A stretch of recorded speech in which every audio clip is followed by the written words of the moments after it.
team's been playing so well, like I said, without James and without Kawhi, it's a huge win for us, and so, we're playing for that 4th seed, and our guys have laid out on the line like they did tonight. I mean, it just shows a lot about our character and a lot about our team. But like I told them, we don't have 2 of our best players, but no matter how you win, just win. And so Frank did a good job adjusting, going small in the second half. And we wasn't scoring, so it gave us problems. I probably should have got Zoo off the floor a little earlier, but I was being stubborn. And the game kind of got closer than you would like. But overall, like I said, just a total team win. I thought all of our guys were great, and it was a huge win for us. I think you were talking, you kind of answered the question a little bit, but the game got kind of weird in the second half. I mean, how did you guys bring it back and bring it home in the last couple minutes? Just patience. I think, not taking care of the basket. We had 21 turnovers, which allowed them to get back in the game. And in the first half, we gave up 16 points on our turnovers. So if we didn't give those away, it had been harder for those guys to score. And so, once they went small and kind of, put us in some tough situations with Zoo on the floor, but we was able to execute down the stretch, got a couple layups. PG got going again. I thought he was tired and worn down, but he made some big shots for us going down the stretch. And I thought Amir and T-Man were really good, tonight as well. Russ with a triple-double. But, next man up mentality, like I said, we talked about it before the game. This was a huge game for us, no matter who's playing. And our guys stepped up, and like I said, it was a hell of a win for us. Russ obviously early in his career was a triple-double machine, and this is his first of the year, and I know he's kind of a 6th-man role this year, but, is it, knowing that he can do that if needed, that he's still got it, what do you think of him? Oh, I mean, he's going to bring that energy every night, and so he's been producing for us off the bench. He produced for us last year as a starter. He just does it all. And so you need that energy, you need that toughness. You need a guy to defend, rebound the basketball every single night, not 45 games, not 62 games, every single night. And Russ is the guy you call on. Ty, you mentioned Phoenix going small in the second half really hurt you guys. Is this something when you look towards the postseason that a night like tonight, you can see it early and try I to have something for them.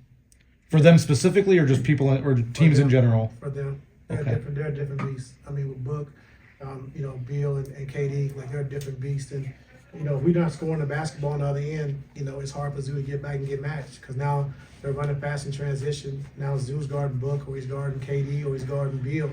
And when they put the head down, they can get by anybody. So you let known Zoo, so they drive and attack, and now you got to come low man. Now you got to X out. Now you're in rotations the whole time. And so, like I said, I was just a little stubborn, went a little too long, I think, with Zoo, at the 5. And Royce O'Neal came in and hit a couple shots as well, so give him credit. But with that being said, I ain't going to take away from our guys what we did tonight, so it was huge for us.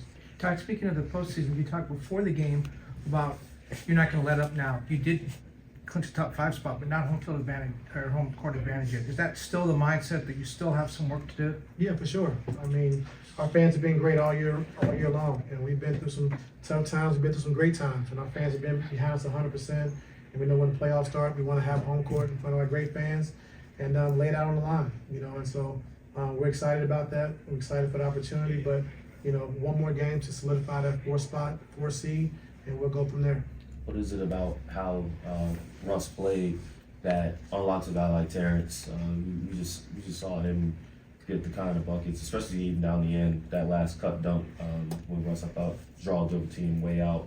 What is it about those two guys playing so well together?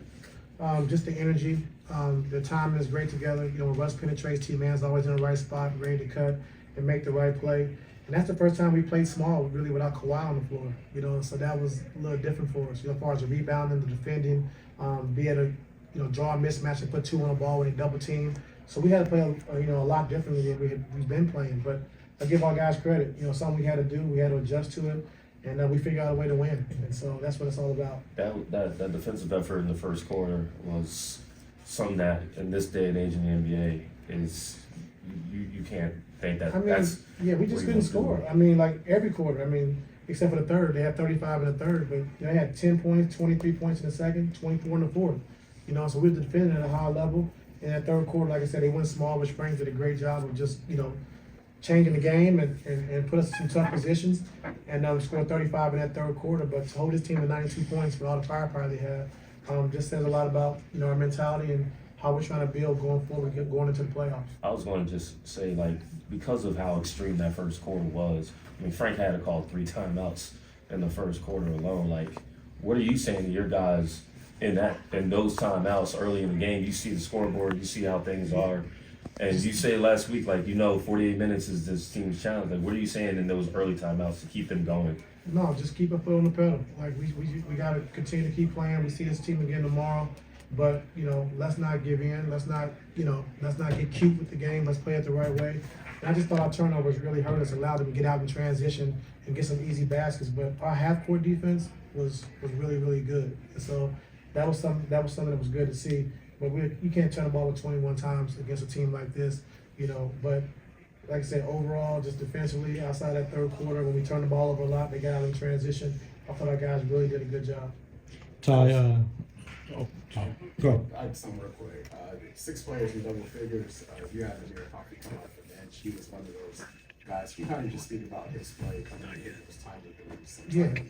Yeah, he made some big threes in the first half, and then, like I said, timely 3 in the second half. But Amir's been good for us all year long.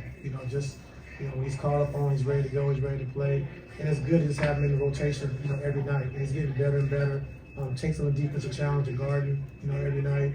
And I thought it was huge for us tonight.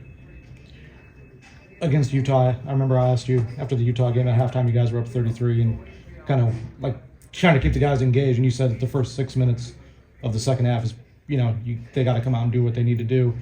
Obviously, first 6 minutes tonight didn't go your guys' way. In the NBA, in the new era of the NBA, where leads really don't mean anything anymore, like, is it still shocking to see how quickly leads can dissipate?